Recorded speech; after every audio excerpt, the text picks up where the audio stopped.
नमस्कार, हमारा मन एकेडमी के एजुकेशनल वीडियो में आप सभी का स्वागत है। दोस्तों, आज की वीडियो बहुत ही इंटरेस्टिंग है क्योंकि आज हम वाइब्रेशन नंबर की तो बात करेंगे, लेकिन वो वाइब्रेशन नंबर या इन्फ्लुएंसर प्लैनेट जो हम कैलकुलेट करेंगे, वो किसी स्टॉक के लिए नहीं होगा बल्कि वो ह्यूमन बीइंग के लिए होगा। जी हाँ, वो ह्यूमन बीइंग के लिए होगा, आपके लिए होगा कि आप कैसे जानें कि आपका वाइब्रेशन नंबर क्या है, आपका इन्फ्लुएंसर प्लैनेट, आप किस प्लैनेट से ज़्यादा इन्फ्लुएंस होते हैं, आपके जीवन पे किस प्लैनेट का सबसे ज़्यादा इन्फ्लुएंस होता है, उसको जानने के लिए आज का ये वीडियो ज़रूर देखें और लास्ट तक देखें क्योंकि इसमें बहुत ही न्यूमरोलॉजी की बारीकियाँ इसमें डिस्कस की गई हैं, तो थोड़ा-सा आपको हो सकता है आपको इनिशियली प्रॉब्लम हो क्योंकि न्यूमरोलॉजी इसमें इंक्लूडेड है। पर उसके लिए यदि आप 1-2 बार रिपीटेडली आप देखेंगे तो आपकी प्रॉब्लम जो है वो सॉल्व हो जाएगी और आपको समझ भी आ जाएगा। प्लस एक डिस्क्लोज़र, मैं कोई फाइनेंशियल एस्ट्रोलॉजर नहीं हूँ। मैं सिर्फ़ और सिर्फ़ फाइनेंशियल एस्ट्रोलॉजी में इंटरेस्ट रखता हूँ, स्पेशली डब्ल्यूडी ज्ञान डिकोड करने में मैंने एस्ट्रोलॉजी मुझे पढ़ना पड़ा या बोलिए कि उनकी बातों को, उनकी किताबों को समझने के लिए एस्ट्रोलॉजी का ज्ञान होना ज़रूरी है, तो मैंने एक उसको सीखने की कोशिश की और उसी सीखने के क्रम में मैंने ये जाना, तो आज मैं उस चीज़ को आप लोगों के साथ शेयर कर रहा हूँ कि किस तरह से आप अपने इन्फ्लुएंसर प्लैनेट को जान सके, जिसके लिए आपको सिर्फ़ और सिर्फ़ चाहिए आपका हॉरोस्कोप, आपकी जन्म की कुंडली चाहिए।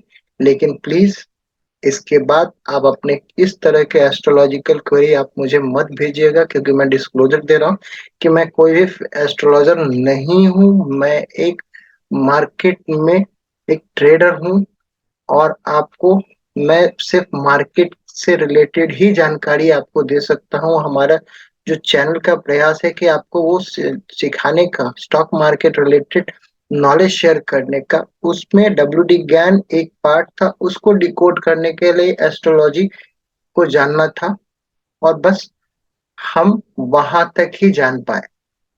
तो आइए शुरुआत करते हैं, how to calculate vibration number influencer planet. तो सबसे पहले तो देख लीजिए कि नंबर कितने तरह के होते हैं। नंबर जो है वो वही सीक्वेंस है, 1 से लेकर के 9 तक ही है। 9 के बाद सारा रिपीटेशन होने लगता है।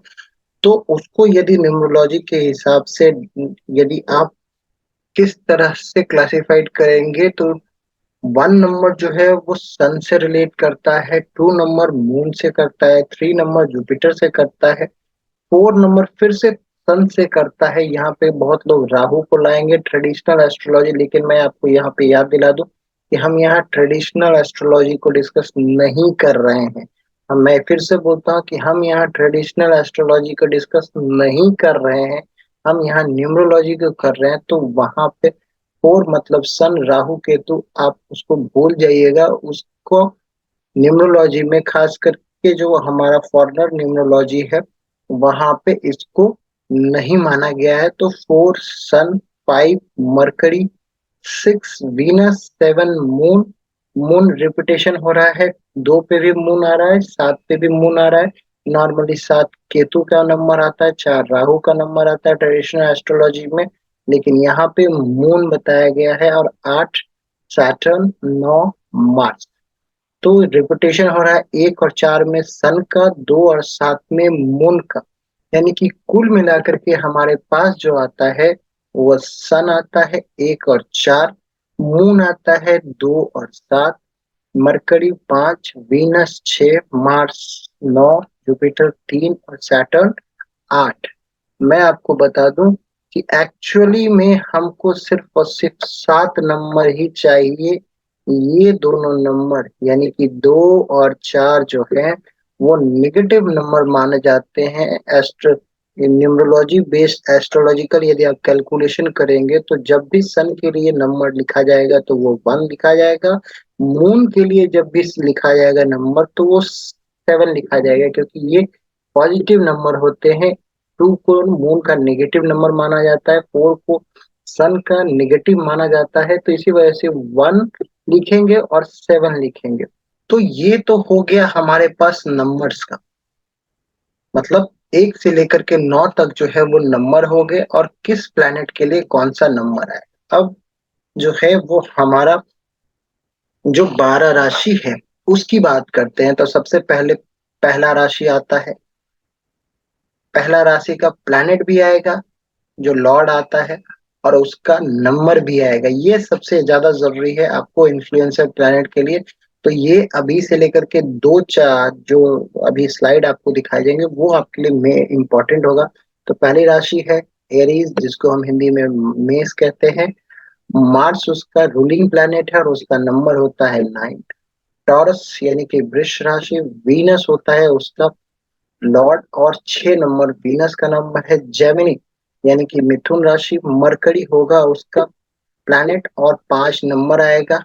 कैंसर, कैंसर मतलब कर्क, प्लैनेट उसका होगा रूलिंग प्लैनेट मून। 2 और 7 यहाँ पे लिखा हुआ है, लेकिन कैलकुलेशन में हमेशा 7 लिखेंगे। लियो यानी कि सिंह राशि, सन होगा इसका रूलिंग प्लैनेट। 1 4 लिखा हुआ है, लेकिन सिर्फ यूज करेंगे 1। छठा राशि कन्या राशि यानी कि वर्गो, वर्गो का रूलिंग प्लैनेट मरकरी, मरकरी का नंबर आएगा आपको 5। तो ये तो हो गया हमारा 6 राशि। अब इसके बाद जो आता है 7वां लिब्रा यानी कि तुला राशि, तुला राशि का आएगा वीनस, नंबर आएगा 6। 8वां राशि स्कॉर्पियो यानी कि वृश्चिक, मार्स और 9 नंबर आएगा। धनु राशि यानी सेजिटेरियस, जुपिटर, नंबर आएगा 3। कैप्रिकॉन 10वां राशि यानी कि मकर राशि, सैटर्न, नंबर आएगा 8। एक्वेरियस आपको कुंभ राशि, सैटर्न और 8 नंबर आएगा। पाइसेस यानी कि मीन राशि, जुपिटर आएगा और उसका 3 नंबर आएगा। तो ये आपको ये कुल 12 राशि है, उसका लॉर्ड है और उसका लॉर्ड का नंबर है। ये आपको याद रखना पड़ेगा। आपको कैलकुलेशन पार्ट में ये लॉर्ड और उसका नंबर आपको काम आएगा। ये सीक्वेंस जो है वो आपको भूल जाइएगा। ये तो हमने सीक्वेंस हमने सिर्फ आपको बताया कि 12 राशि होती है, लेकिन आपको ये नाम याद रखना है, उसका लॉर्ड याद रखना है, उसका नंबर याद रखना है। ठीक है, तो एक बार हम फिर से रिपीट कर लेते हैं कि क्या होगा। एरीज का मार्स 9 यानी कि मेष का मार्स होता है, 9 नंबर होता है। वृष टॉरस वीनस होता है, 6 नंबर होता है। जेमिनी यानी कि मरकरी आपको 5 नंबर आएगा। कैंसर यानी कि कर्क राशि, मून आएगा 7 नंबर आएगा। लियो यानी कि सिंह राशि, सन आएगा 1 नंबर आएगा। कन्या राशि वर्गो, मरकरी आएगा 5 नंबर आएगा। लिब्रा वीनस 6 नंबर आएगा। स्कॉर्पियो मार्स 9 नंबर आएगा। Sagittarius Jupiter 3। कैप्रिकॉर्न मतलब कि मकर राशि, सैटर्न आएगा और 8 नंबर आएगा। एक्वेरियस सैटर्न फिर से आएगा, 8 नंबर उसका आता है। सैटर्न का नंबर आता है। पाइसेस यानी कि जुपिटर और 3 नंबर उसका रोल। अब हम एक एग्जाम्पल लेते हैं कि किस तरह से किस हम कैलकुलेट करेंगे। ये हमारा एक किसी का भी हमने यहाँ पे डेट वगैरह सब हटा दिया है, सिर्फ हम उसके चार्ट को यहाँ पे शो कर रहे हैं कि ये चार्ट जो है वो एक आदमी का है, जो उसका प्लैनेट जो है वो बता रहा है कि सेकेंड हाउस में। आपको याद होगा हमको सिर्फ और सिर्फ 7 ही प्लैनेट चाहिए। 7 ही प्लैनेट चाहिए, क्योंकि 2 नंबर और 1 नंबर 4 नंबर, 2 नंबर और 4 नंबर जो है वो नेगेटिव है, तो वो हमने कट दिया है। यानी कि 9 नंबर में से 2 कट हो गए, यानी कि सिर्फ और सिर्फ 7 है। और क्यों 7, आपको 7 जो है वो ज्ञान के बुक में सबसे ज्यादा 7 नंबर आया है और आपको वो आज पता चल जाएगा। तो यहाँ पे देखिए कि सैटर्न जो है वो चौथे राशि पे है। चौथे राशि मतलब कि कर्क राशि होता है, यानी कि कैंसर में है। कैंसर का नंबर आपको याद रखना पड़ेगा, वो मैं अगले स्लाइड में। 2 नंबर में कौन कौन सा है, मून है और वीनस है। 2 नंबर मतलब वृष राशि में। टॉरस में आपको मून और वीनस है। उसके बाद छठा नंबर जो आता है कन्या, वर्गो, सन और मरकरी है। 9 नंबर जो आता है वो आपको धनु राशि यानी कि सेजिटेरियस, जुपिटर वहां पे बैठा हुआ है। और मार्स यानी कि 12वां राशि है मीन, और वहां पे मंगल बैठा है। तो ये जो है वो आपको एक कुंडली है जो हमने एग्जाम्पल के रूप में लिया है। और अब आइए इसका हम किस तरह से कैलकुलेट करेंगे कि इन्फ्लुएंसर क्या है। तो अब यहाँ पे देखिए, हमको sun, moon, Mars, Mercury, Jupiter, Venus, Saturn लेकिन इसको आप हिंदी में पढ़िए तो आपको सारा जो है वो साप्ताहिक जो दिन होता है वो आपको याद आएगा। सन को हिंदी में रवि कहेंगे, मून को सोम कहेंगे, मार्स को मंगल कहेंगे, मरकरी बुध, जुपिटर गुरु, वीनस यानी कि शुक्रवार, शनि यानी कि शनिवार। तो रवि सोम मंगल बुध गुरु शुक्र शनि यानी कि 7 दिन हो गए। अब आपको समझ में आ रहा होगा कि 7 नंबर जो है वो क्यों इतना इम्पोर्टेंट होता है। इसके अलावा भी नक्षत्र वाला काउंटिंग में भी हमने ऑलरेडी आप लोगों के साथ शेयर किया हुआ है। यदि ज्ञान के प्लेलिस्ट में जाएंगे तो वो आपको मिल जाएगा कि वो 7 जो है वो क्यों सबसे इम्पोर्टेंट और मेजर साइकिल है। 7 is the most important time cycle in W D ज्ञान सीरीज। तो वहां पे आप वो देख सकते हैं। तो फिलहाल हम यहाँ पे इन्फ्लुएंसर प्लैनेट पे रहते हैं। तो सन जो है वो आपको यहाँ पे आपको दिखेगा। सन जो है वो वर्गो में है। वर्गो और सन का नंबर आता है 1 नंबर। वर्गो का जो है वो 5 नंबर आता है। रूलिंग प्लैनेट का नंबर जो है वो 5 नंबर आएगा। मून जो है वो टॉरस में है, दूसरे नंबर पे था और मून का नंबर 7 आएगा। टॉरस का नंबर 6 आएगा रूलिंग प्लैनेट का। फिर मार्स जो है वो पाइसेस यानी कि 12वीं राशि में था। 9 नंबर मार्स का आता है। पाइसेस का रूलिंग लॉर्ड जुपिटर होता है तो उसके लिए 3 है। फिर मरकरी यानी कि बुध वो छठे राशि में था। आपने देखा होगा वर्गो यानी कि आप वहां पे आपको 5 मरकरी का भी 5 और उसका लॉर्ड भी 5।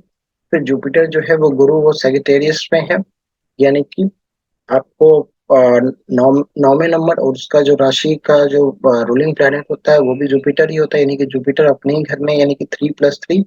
फिर वीनस जो है शुक्र वो टॉरस में यानी कि सेकंड हाउस में है तो 6+6 वहां पर रूलिंग प्लैनेट शुक्र ही है, वीनस ही है। फिर शनि जो है वो कैंसर कैंसर वाले घर में है यानी कि 8 शनि का नंबर और 7 नंबर जो है वो मून उसका रूलिंग प्लैनेट है कैंसर का, इसलिए वहां पे 7 आएगा। तो यदि 1+5=6, 7+6=13, 9+3 12, 5+5 10, 3+3 6, 6+6 12, 8+7 15।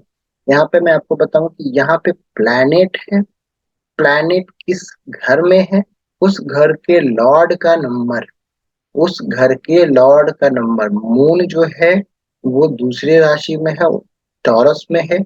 और टॉरस में जो है वहां पे आपको जो उसका लॉर्ड है वो छठे नंबर यानी कि वीनस होता है। इस वजह से यहाँ पे वीनस का नंबर जो है वो लॉर्ड का नंबर यहाँ पे दे रखा है। तो ये आपको यहाँ पे ध्यान देने की जरूरत है जो कि हमने आपको यहाँ पे बताया है कि पहला राशि मार्स है में एरीज है, उसका रूलिंग प्लैनेट मार्स है और वहां पे 9 नंबर टॉरस का मतलब रूलिंग प्लैनेट आपको वीनस है 6 नंबर। तो ये चीज जो है ये यहाँ पे आपको बताया गया है उसी आधार पे इसको आपको कैलकुलेट किया गया है। सिर्फ और सिर्फ आपको रवि सोम मंगल बुध गुरु शुक्र शनि इस तरह से लिखना है क्योंकि 7 ही ग्रह होते हैं। आपको राहु केतु की गिनती जो है वो यहाँ पे कैलकुलेशन में नहीं की जाती है। तो वो चीज आपको यहाँ पे ध्यान देने की होगी। साथ ही साथ यदि टोटल करेंगे तो 6 यहाँ पे जो है 6+13+12+10 6 12 15। तो यदि इसको करेंगे तो 74 यानी कि ये देखिए यहाँ पे एक ये 74 जो है वो 7+4 मूलांक यदि आप जिसको आप कहते हैं सिंगल डिजिट में करेंगे तो 11 आएगा। फिर उसका सिंगल डिजिट में करेंगे 2 आ जाएगा। तो मूलांक जो आती है वो 2 यानी कि मोस्ट इन्फ्लुएंसर प्लैनेट 2 नंबर जो है वो मून का नंबर है। तो इस कुंडली के जो व्यक्ति हैं उनके लिए मोस्ट इन्फ्लुएंसर प्लैनेट जो है वो मून है। तो आशा करता हूँ कि इन्फ्लुएंसर प्लैनेट किस तरह से आप अपना निकाल सकते हैं वो आज आप हमारे इस वीडियो से सीखे होंगे। और यदि सीखे हो तो प्लीज अपने कमेंट हमें जरूर भेजिएगा। इस वीडियो को मैक्सिमम लोगों को तो शेयर कीजिएगा, चैनल को लाइक और सब्सक्राइब कीजिएगा। थैंक यू, नमस्कार।